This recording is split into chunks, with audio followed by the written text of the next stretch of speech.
It is ironic, and by the way, that graphic is gorgeous. Thank you to Pierre Sun Ho, who has been doing fabulous newly on our slides. Thank you, Pierre. It's ironic that What Are We Afraid Of is the title, because there have been a lot of panicked moments getting ready for the service. So let us take a deep breath and settle in before the service starts. And let it out. Yes. What's going to happen? Will everything be okay? What can I do? So often these days we find ourselves stuck with these questions on repeat in our minds. What's going to happen? Will everything be okay? What can I do? We grasp at signs and markers, news articles and analyses, memes and forwarded emails as if they were the news zodiac, capable of forecasting all that life may yet bring our way. As if we could prepare, as if life had ever made any promises of making sense, or turned out the way we thought it would, as if we are not also actors in this unfolding story. For this hour of time, we gather to surrender to the mystery, to release ourselves from needing to know, to release ourselves from the yearning to have it all already figured out, and also the burden of believing we either have all the control or none. Here in our song and in our silence, in our stories and in our sharing, we make space for a new breath, a new healing, a new possibility to take root, a new possibility that is courage, forged in the fire of our coming together and felt in the spirit that comes alive in our acts of faith. Faith that we believe still a new world is possible, that we are creating it already, here and now. Come, let us worship. And to start worship, you get to participate. Please rise in body or in spirit, and let us sing, Enter, Rejoice, and Come In.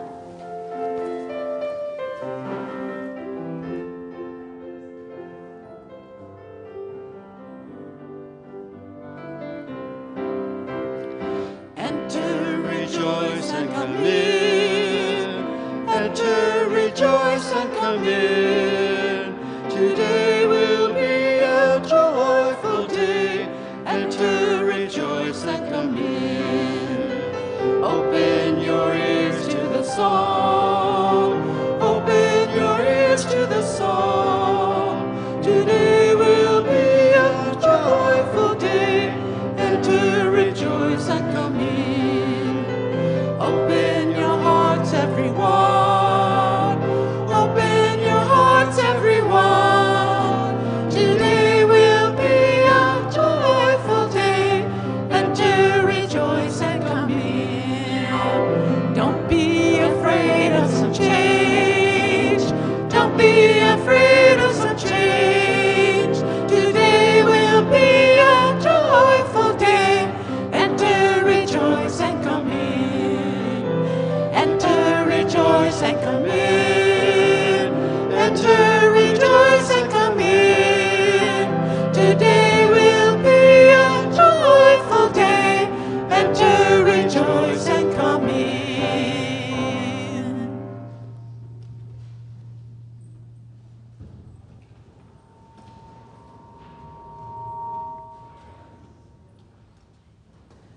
Good morning, everyone. Welcome to the Unitarian Universalist Church of Berkeley. I'm Karen Elliott. I'm your worship associate for today.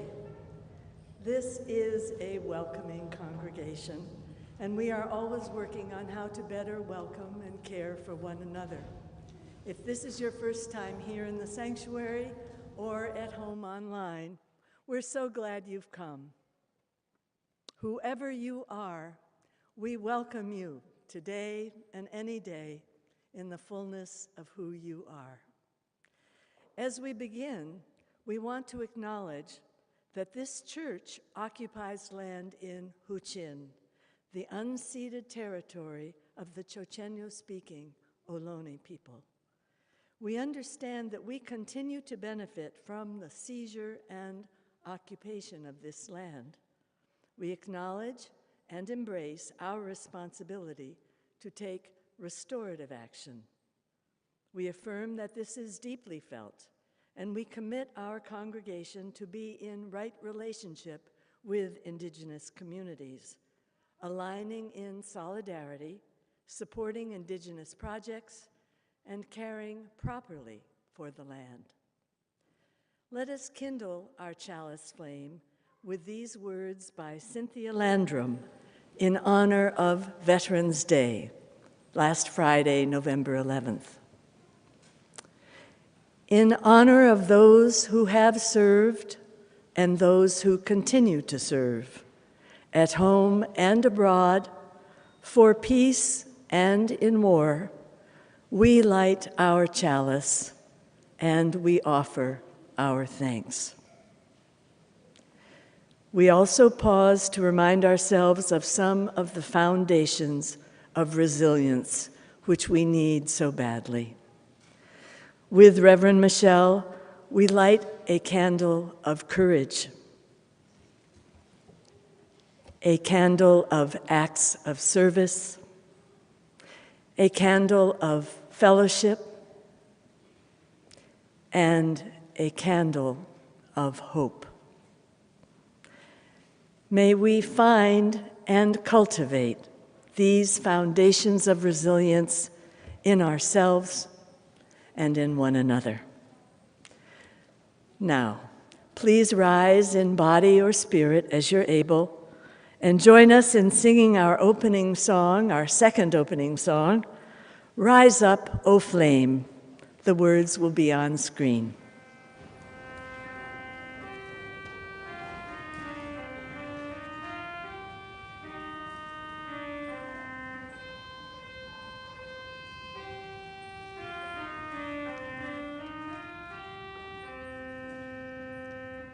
Rise up, O flame, by thy light glowing, show to us beauty, vision, and joy. Rise up, O flame, rise up, O flame, by thy light's glowing, show to us beauty, vision, and joy. Rise up, O flame, by thy light's glowing, show to us beauty, vision, and joy.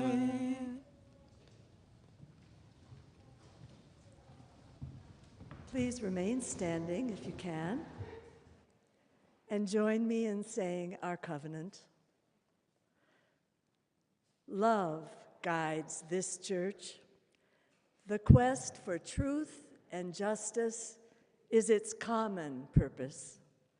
To give thanks, listen deeply, speak with care, honor our differences, and seek and grant forgiveness. These things we covenant with one another. Thank you.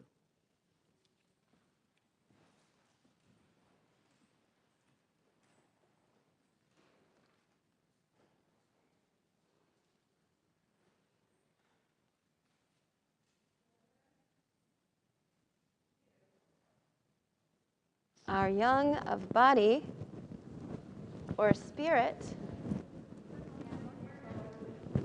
I thought that I had, oh, there it is, okay. Whether you are young of body or spirit, I invite you to join me on the stage if you would like.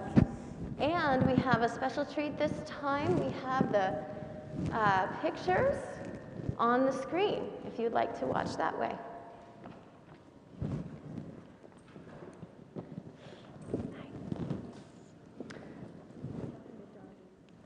This story is called Pumpkin Jack.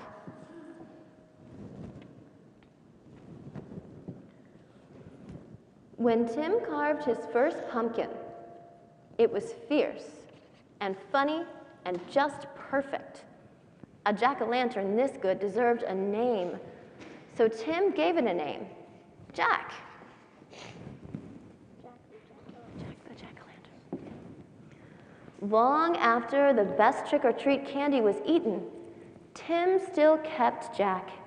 At night, when a candle made Jack's face dance on the wall and filled the dark with warm pumpkin smells, Tim left Jack. He felt Jack was almost magic. Yet too soon, the spell was broken. What spell? The spell of him being so magical.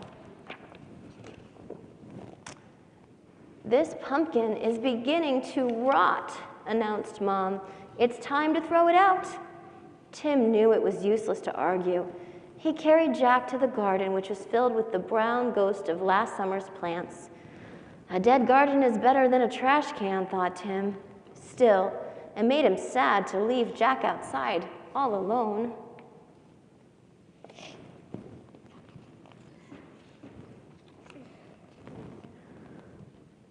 Whenever chores or play brought Tim to the garden, he looked at Jack. Every time, Jack was different. He became wrinkled, and his fierce smile began to look silly. I actually think he looks kind of cool, for whatever that's worth. Mold spread over Jack's bright orange skin. As the days turned colder, Jack grew flatter. Poor Jack. Poor Jack. Winter began. Soon Jack was hidden beneath snow, and Tim forgot about him. The cold, heavy jacket days came. Snowmen and sliding days, indoor days, Thanksgiving, Christmas, and Valentine's. When all these days had passed and the March winds melted the snow, Tim found Jack.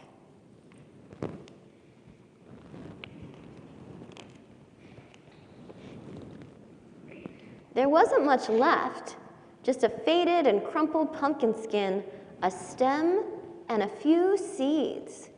Jack's Halloween magic was a distant memory now. Tim scraped a thin blanket of earth over the last bits of his pumpkin. "Goodbye, Jack," he whispered. Yeah, poor Jack. Is he? Let's find out. He's growing into. When spring turned barefoot warm, a tiny sprout appeared where Jack had been. Tim found it and guessed what it was. It was a pumpkin thing, Was it? I think. In the days that followed, Tim weeded and watered and watched the sprout. Slowly and steadily, the plant changed and grew. It branched and spread a web of vines over the ground, but no pumpkins appeared. What happened?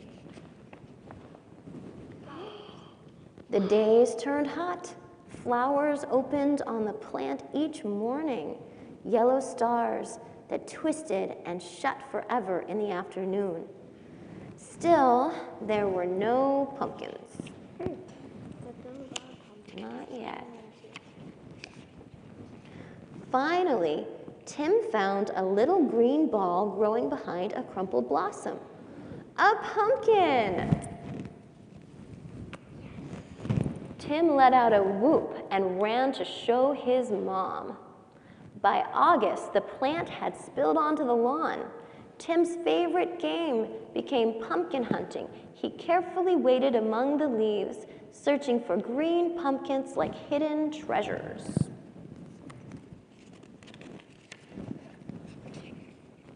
School began again, and the days cooled. Tim had less time to visit the garden. When he did, the pumpkin plant seemed tired.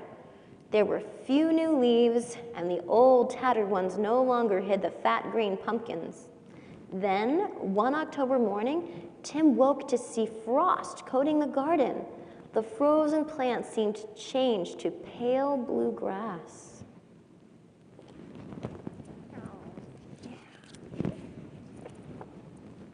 After school, Tim discovered what the frost had done. The pumpkin's plant leaves were as limp as wet paper. It was dying. Tim searched among the withered leaves for the unripe pumpkins. He picked them and put them on the front porch, hoping for one more change.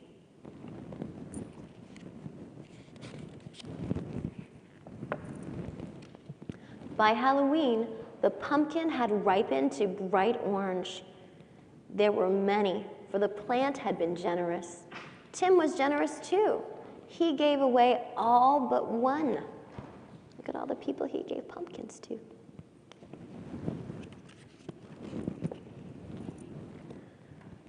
From jack-o'-lantern to seed to pumpkin again, the circle was almost complete. Now it was time for Tim to do his part. He gave his pumpkin a face. It smiled at him in a fierce and funny way. Tim smiled too and said, "Welcome back, Jack." The end. Thank you. So everything, right? Even when something dies, it's still with us. Things change and they grow, but every life is a death and every death is a life, right? So it may change form, but it comes back in a new way. Everything does. That's what we can take from the story. Thank you. And just like the pumpkin flower opened, let us now sing the children to their classes with "I Know This Rose Will Open." The words will be up on screen.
So one thing that I like to do every year in our congregations is to be sure to remember and honor those who have served in the armed forces of either the United States or other countries. We'll be doing it a couple ways today, but I just wanted to lift up and remind us that Veterans Day and Memorial Day when we get to there, but when we lift up and honor these acts of service, whether or not you agree with the overall strategies and policies and the way the military is used, that's not what we're talking about today. What we're talking about are the commitments and the sacrifices of the individuals who served. And this is what I lift up to us. So, starting off with something pretty fun. Katya's going to play some music. I'll call out to remind you, if you don't recognize it immediately, what branch of the U.S. military that medley comes from. If it's a branch you served in, I invite you to stand when you hear your song. Army.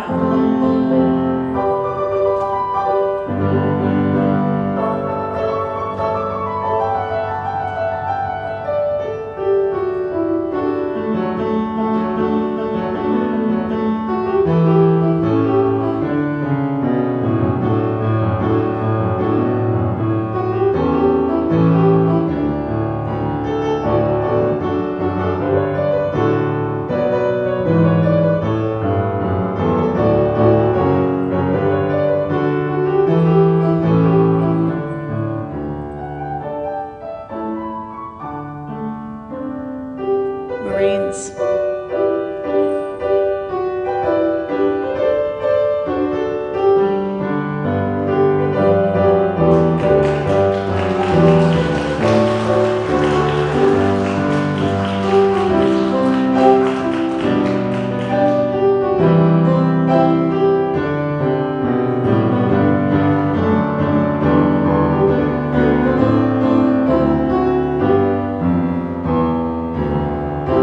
Navy.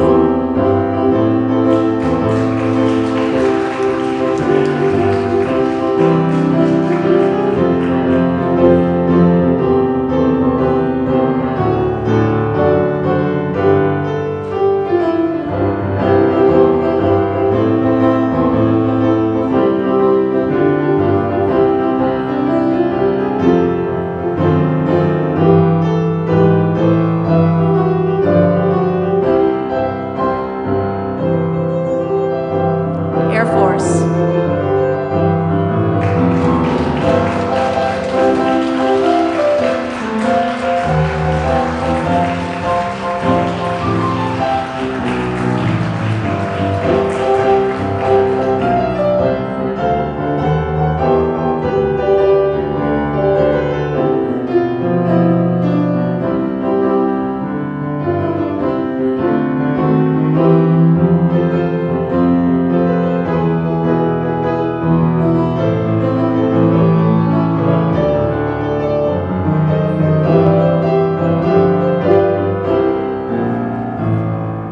Coast Guard.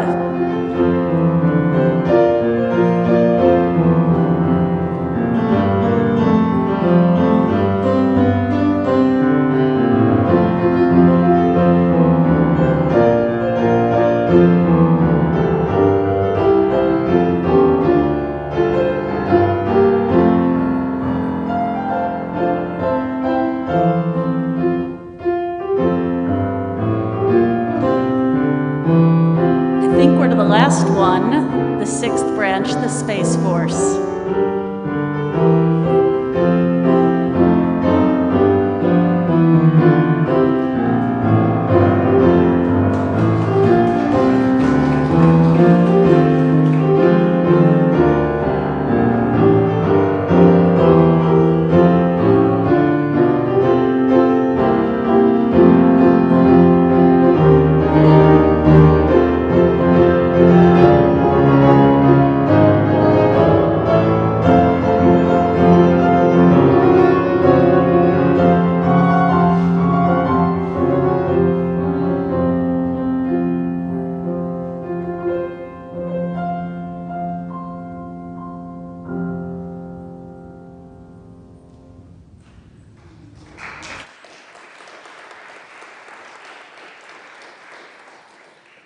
On Veterans Day, we honor current and past veterans of our nation's uniformed services.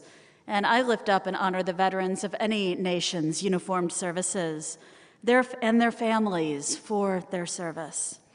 We express our enduring gratitude, both in words and actions, to all who served, whatever their role and wherever their service took them. We say thank you to those whose service was brief, and to those who made a career of their service. We say thank you to those who remember their service with fondness, and to those whose time may still haunt them. We say thank you to those who returned to us largely intact, who found jobs, started families, and who continue to find ways to serve their communities. We say thank you to those who returned with brokenness so deep that they continue to struggle to find a role or even a home in our communities. Our roll call this morning reminds us that these are not nameless people who serve. It may be easy to say those who died in our wars gave their lives so the rest of us could enjoy our freedom. But it is harder to honor those who died and those who served by resisting the erosion of freedom and working to prevent further war. As I name the form of national service with which you may identify, please rise in body or in spirit and remain standing. Would any who served during World War II please rise?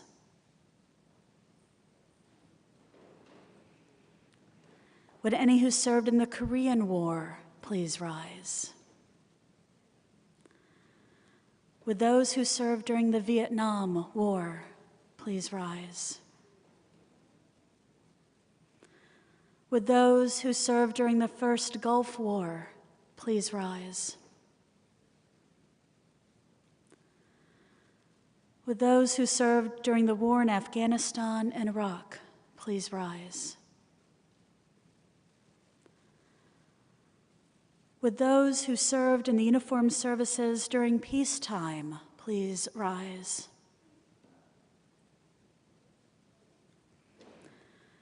Would any currently serving in the uniformed military services, active duty or reserve duty, please rise? Would anyone who has served in the reserves please rise, if they have not already? Would family members of anyone currently serving in the uniformed military please rise?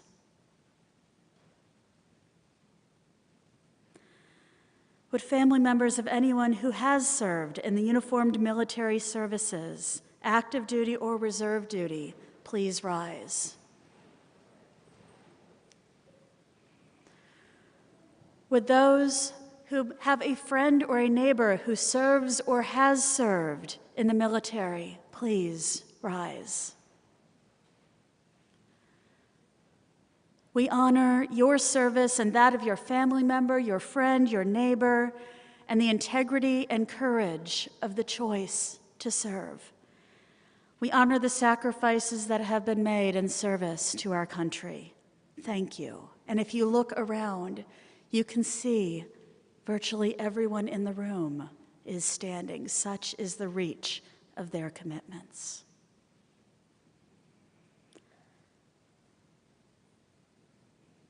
I invite you to remain standing for a beautiful song. I wish we sang it here more, so I lift it up to us. May nothing evil. It is hymn number 1 in the gray hymnal. The words will also be on screen. Lean into and embrace these words as we go.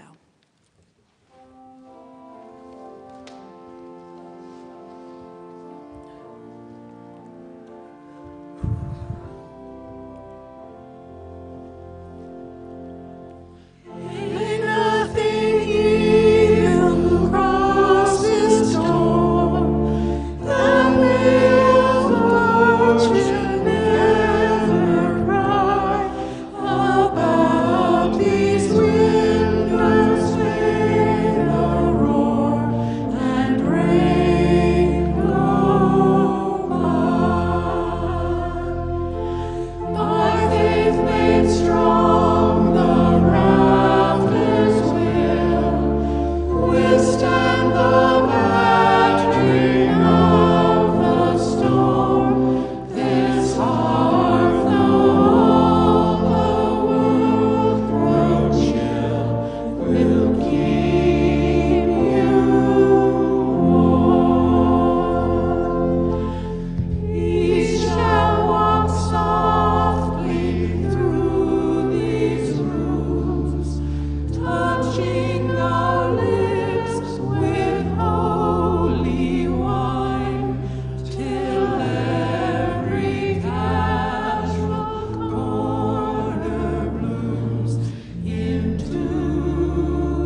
Feeling some anxiety going into the midterms this week, I sought perspective. Because I'm a praying person, I prayed. A cartoonist, a civil rights paragon, and a president came to my aid. The late George Booth of The New Yorker showed me how much humor helps me.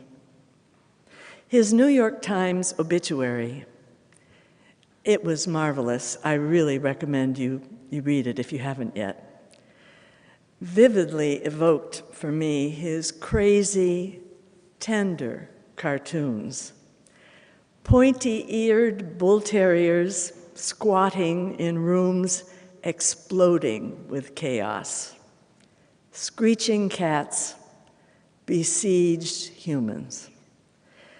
As one person was quoted, Booth's work is about hope in the midst of what looks like calamity. That was last week for me. Congressman John Lewis grounded me in real life. It really helped. In 2018, on the 50th anniversary of his dear friend's assassination, he held up the convictions Martin Luther King lived by, saying,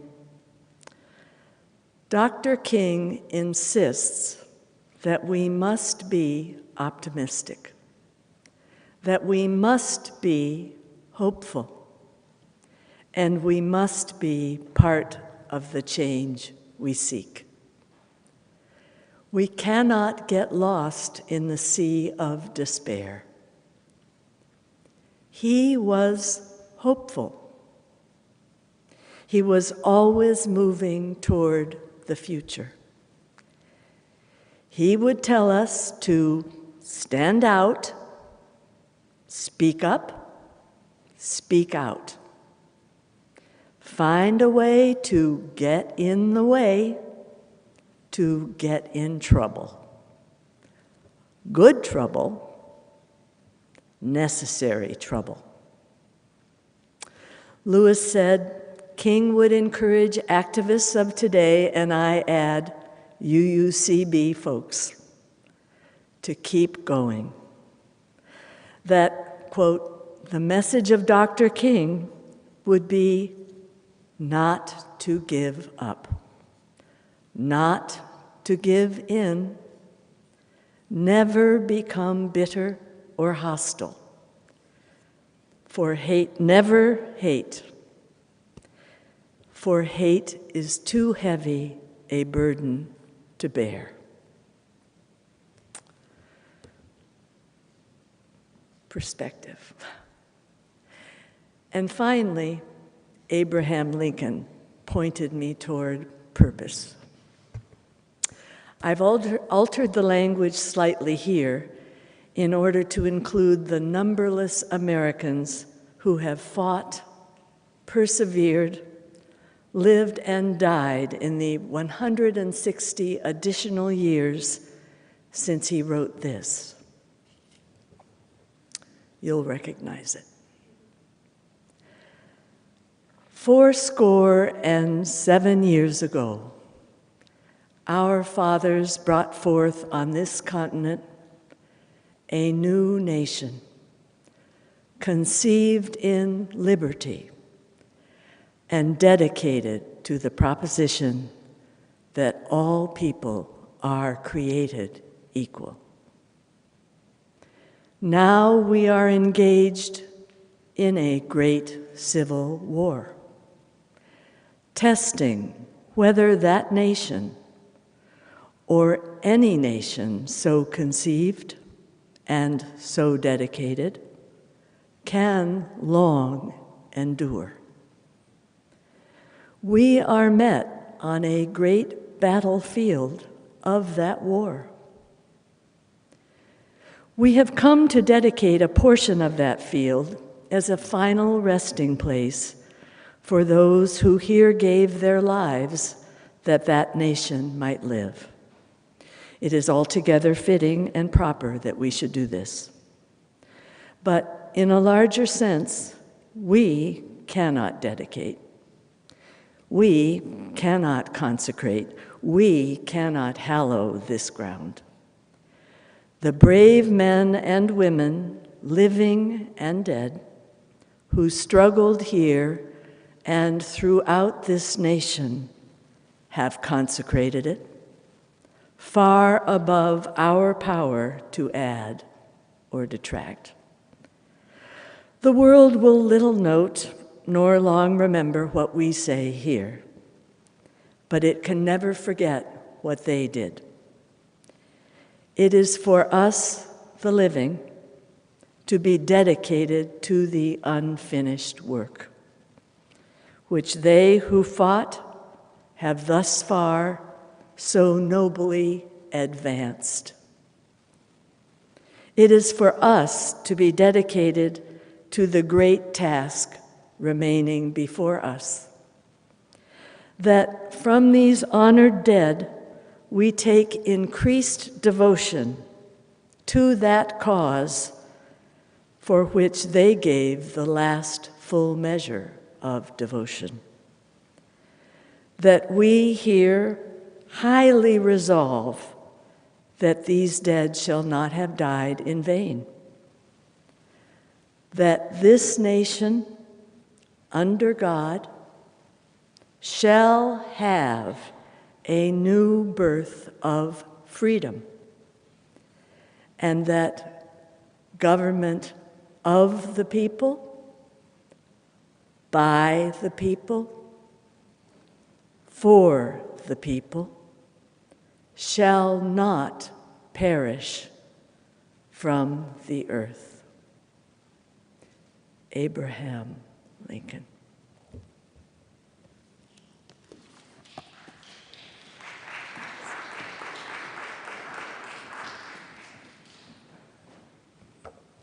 Thank you, Karen, for bringing his words into our space.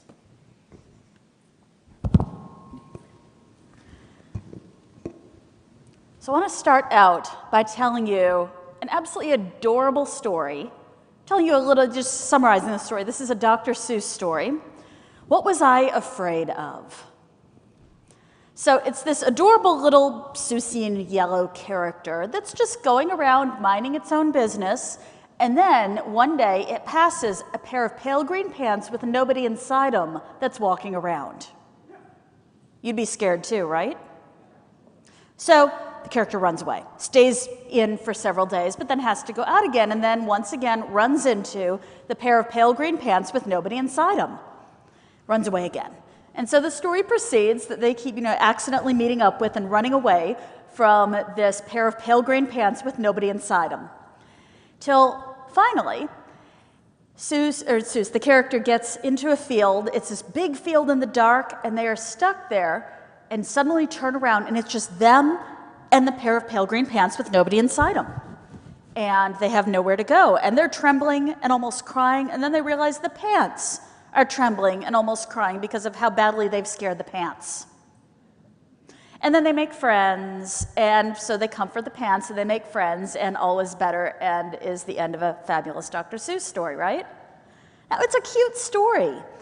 And while animated green pants are fundamentally ridiculous, it is also true we can be afraid of a lot of ridiculous things, and things that we are generating and feeding in our heads. But it's also true that fears usually cannot be changed as easily as they are in that story. And true that some fears are completely legitimate. Let me tell you a cycling story of my own about bicycling in a totally normal city to be bicycling in, San Francisco. Totally normal place. Now, I thought I knew how to ride a bike until I began commuting to downtown from where I lived out in the Sunset District. Apparently, bicycle commuting in a big city, especially San Francisco, is not the same as just bicycling. There are just, a few teensy differences. First, you've got the cars and the pedestrians. not to mention the other cyclists, all with varying degrees of entitlement. I had nearly as many brushes with other cyclists as I did with cars. Then, the hills. There were a few of those around. My trip into town, mostly downhill, took about 20 minutes. And on a good day, my trip home was 45 to 55 minutes, sometimes upwards of an hour 10, depending on how the wind was blowing that day. Then there were the sidewalks and the curbs and the streetcar rails set into the road. I learned, though, and I got better every time. I felt like I was on top of the world when I managed to pop my bike wheel up a curb while in motion. Now, there were many moments that were truly frightening on these daily rides. Sometimes it was with a car in motion whose driver typically wasn't paying attention to sharing the space on the road with a bike. These were the moments I might have as many as 2 seconds to react, when with all of the additional adrenaline poured into my system. One time, a driver in a parked car flung their door open seconds before I get there. There's actually a verb for this. It's called getting doored. I missed that one by a couple of inches, but then I was just as wary of parked cars as I was of the ones in motion. I also learned the hard way how you ride over those streetcar tracks set in the road. You have to ride over them, by the way, at 90 degrees, not 45. I ended up about 6 feet away from my bike when I tried it the other way. Fear was a regular part of my cycling experience. Fear doesn't come in just one flavor, though. It comes in a whole variety, and not all of these are bad. A healthy dose of fear is what kept me in one piece, so I'm still in front of you today on those cycling adventures. We've got useful fear, the fear that may be a warning of danger or a way of teaching caution, much like what children experience when they learn what is not safe to be doing. This useful fear, usually it's short-term, usually it is situational. While cycling, I was afraid of moving cars for a good reason. My fear of them made me cautious enough to keep me relatively safe, and it gave me the energy to react in a split second when necessary. And lately, I've been watching with my boyfriend some of those idiots in cars or dash cam moments compilations on YouTube. You seen any of them? Now, it's added at least some healthy caution about fears even when I'm in a car, but now I've started driving like a chicken as a result. But then, in addition to that type of fear, there's the fear that is not as useful for us, the fear that eats us up from the inside over time. Might be connected with something specific, it might not be. Some folks might call it terror, and it's what's meant, what we talk about living in a culture of fear. And although there also is, realistically, a good bit of trauma and the impact of trauma that can create and generate and feed this fear as well. When cycling, I'm not sure I needed to stay as afraid of parked cars as I did. Some caution, yes, but I gave them more space than I needed to and ended up riding further in the road than was probably wise to do. So, let's talk about 2 specific types of fear that bear mentioning. Fear of the unknown. Anyone had that one? Oh, yes. And then fear of fear, famously named by Franklin D. Roosevelt when he said, "The only thing we have to fear is fear itself." So these fall into that longer-term category and weigh more on some of us than others. There can be a lot of fear running around. And this fear does things to our bodies, to our minds, to our emotional well-being. It does things to us. Immediate, short-term fear, this is the useful kind. It was designed and evolved for our self-preservation, and it's why we humans even managed to survive our own early history. It does great things for us. It can make us more alert, more conscious of our surroundings, and rather highly motivated to take action. It gives us a kick of energy and adrenaline to take that action too. Think this is the fear when a tiger is chasing you. it's pretty useful. The long-term fear, the terror, the anxiety, whatever manifestation it might take, this is not so good for our bodies and our minds. It can be paralyzing. It can deplete our energy, disrupt our ability to think, and draw down our health and our immune system. In families and communities, fear and anxiety disrupt relationships. They can shake up loyalties. They can cause people to forget their own sense of self and merge that self with squishier boundaries, as I call them, into this fear and anxiety-filled system. So fear can save us, but it can also wreak havoc for us. And I don't think I need to stretch very far to say that we live in a culture that is infused with fear that gets ever more amplified.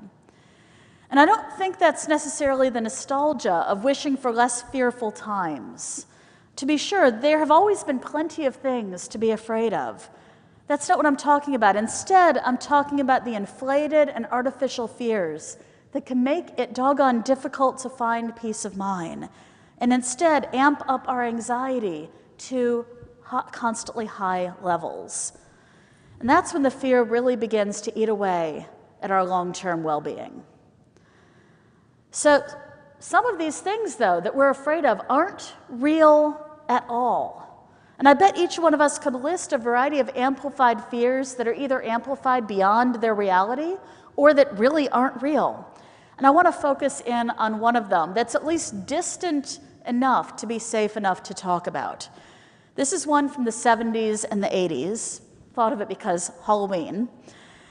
It could be maybe even called a kind of precursor to many of the fear-promoting news stories today, which of course news focuses on because fear sells better than the happy stuff. So y'all remember the hype around the dangerous Halloween candy? Remember that one? And how everyone needed to protect their children from it? Perhaps you remember some of the issues. To quote the story in the New York Times in 1970 that began the panic. This is the story from the story that began the panic. That plump red apple that Junior gets from the kindly old woman down the block, it might have a razor blade hidden inside.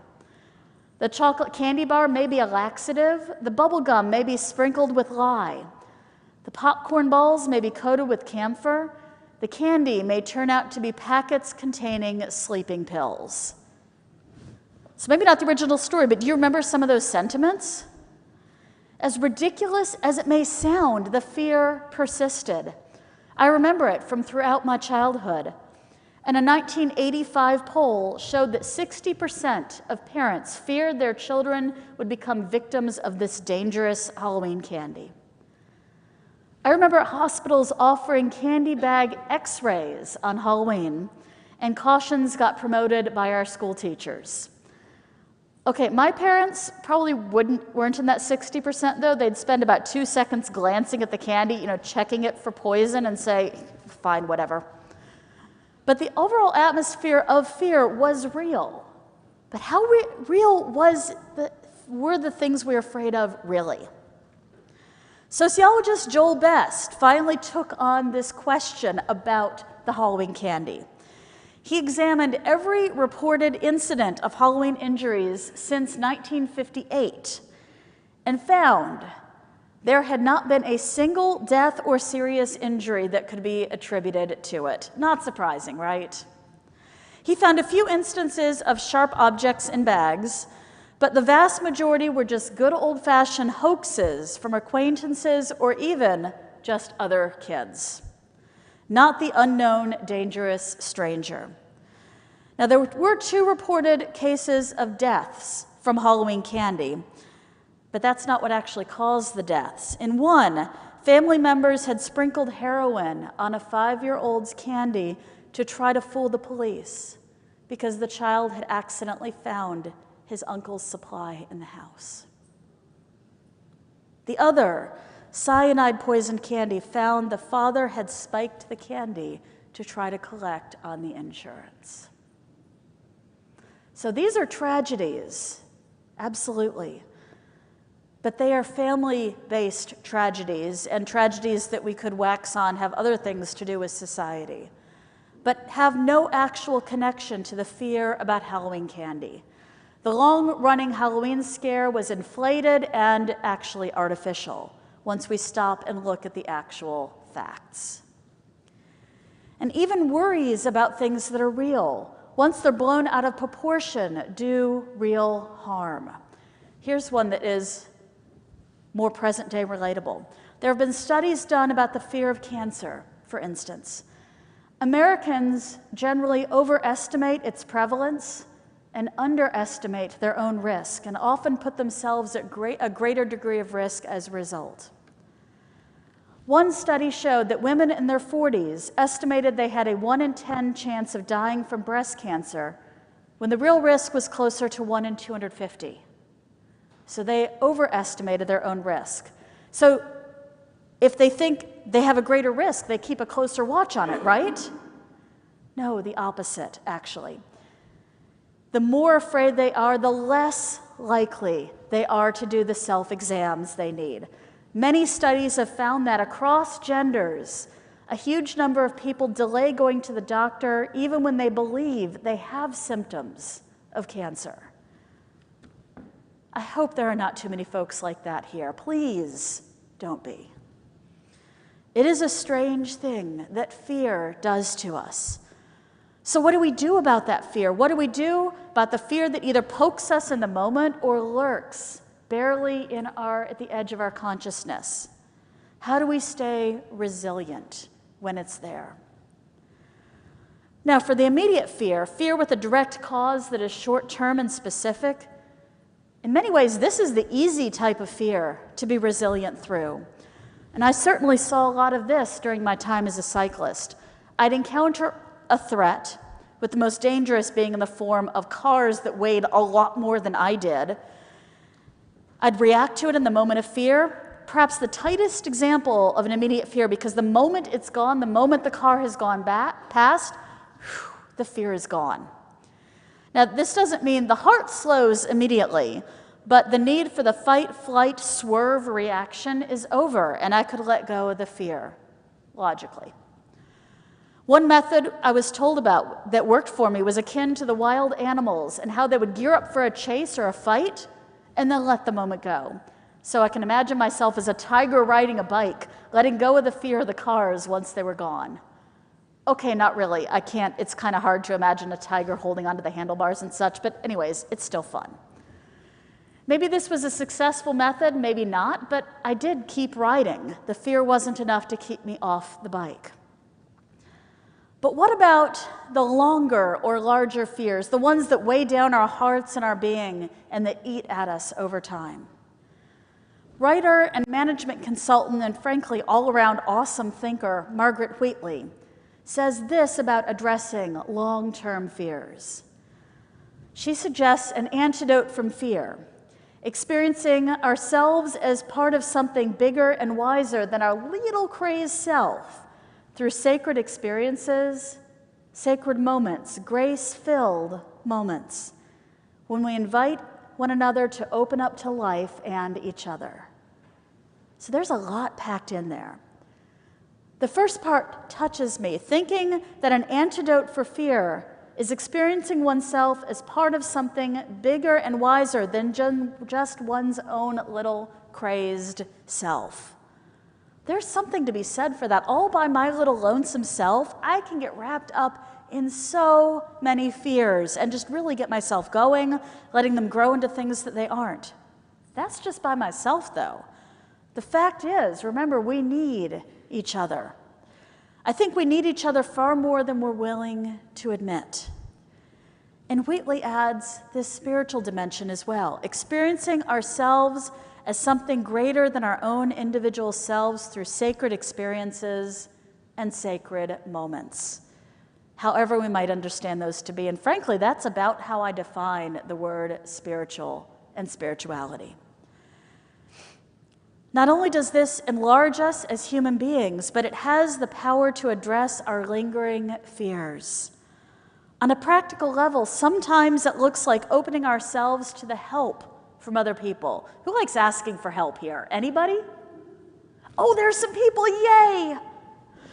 Even when we know we might be able to get along better despite our fear, it is hard to ask. But resilience in the face of fear isn't blind hope that everything will be all right.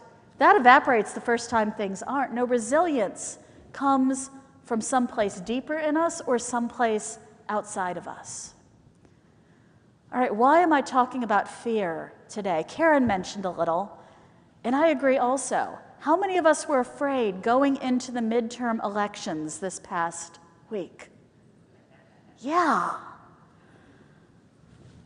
And how many of us are afraid to at least some degree about the multiple illnesses running around? COVID, flu, and now RSV is on the rise nationwide. And the conflicts abroad continue. And it has been disturbing to notice in the past few weeks an uptick in the mass shootings. If you didn't see that, it's because they get a shorter and shorter coverage in the news. Again, we could wax on about that as well. Whether real or exaggerated or perceived fears, there is much out there that can get to us. So much more than See, it's getting to me now. Listen to that.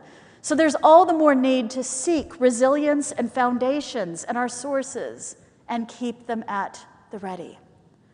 So let us reach out. It's experiencing ourselves as part of something bigger and wiser than our little crazed self.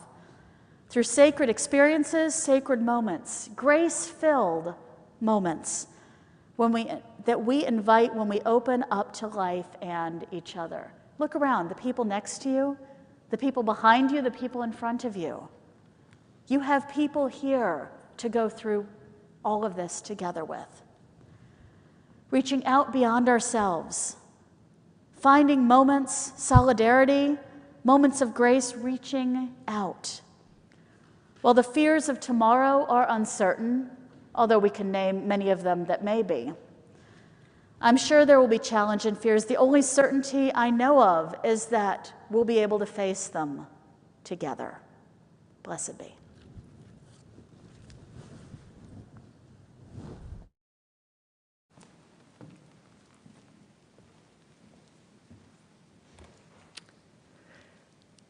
At this point in our service, we invite you to make an offering. With our offering, each of us has the opportunity to recommit to making UUCB a strong community. We continue to conduct the offering in the sanctuary without passing an actual plate. Instead, you can either give electronically or you can take a donation envelope from the back of the pew in front of you and place it in the donation box, which sits beside the fountain in the atrium. We support our wonderful Good Neighbor organizations through our plate offering, even though we don't have an actual plate. Each week, half our plate offering is shared with a Good Neighbor organization recommended by our excellent Social Justice Council. This month, our Good Neighbor is the Berkeley Food Pantry on Sacramento Street in Berkeley. It is now over 50 years old. The pantry provides emergency groceries to Berkeley and Albany families and individuals in need in two ways. One, via monthly and bi-monthly home delivery to disabled individuals, elderly individuals, families with children under 12, and households who must isolate due to COVID-19. And also via in-person pickup at the pantry on Sacramento Street. The pantry rescues thousands of pounds of food from the waste stream each month. Berkeley Food Pantry visitors are the beneficiaries of this abundance. Fresh produce, meat, dairy, and a full array of healthy, shelf-stable foods. We're truly grateful that you have continued to practice generosity during these years. Your offering of any value is received with gratitude. Thank you.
Thanks, Katya. Please join me in dedicating our offering. We dedicate our offering and ourselves to the mission of this congregation, to create loving community, inspire spiritual growth, and encourage lives of integrity, joy, and service.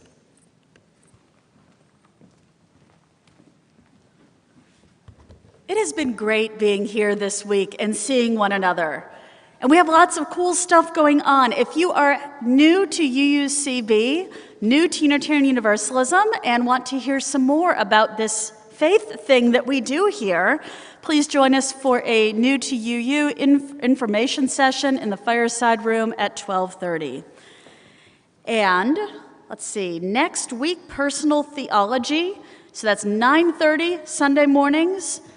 Is adult our whole lives. So you've been hearing about this our whole lives thing that we do, which is sexuality education for all ages.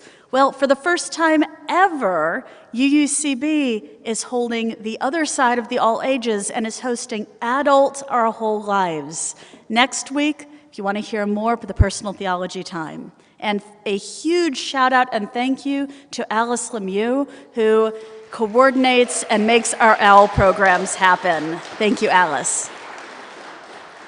And last, I just want to give a shout out to our Board of Trustees members. Can our board members, if you're in the room, please stand so folks can see you? They didn't know I was going to do this, so thank you for your service. Take a look at them, remind yourself who are your leaders that serve your congregation.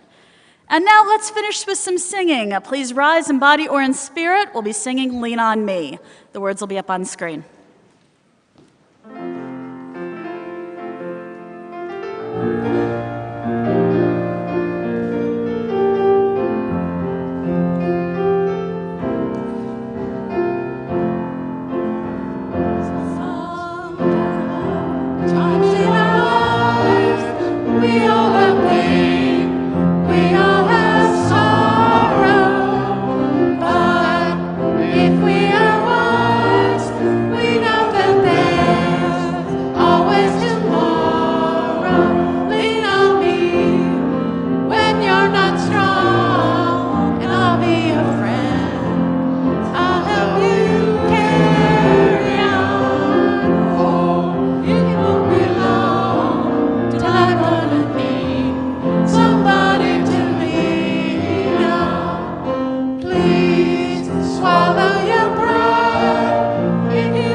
Encourage one another and lean on one another during the moments you need it. And remember, you are never all alone.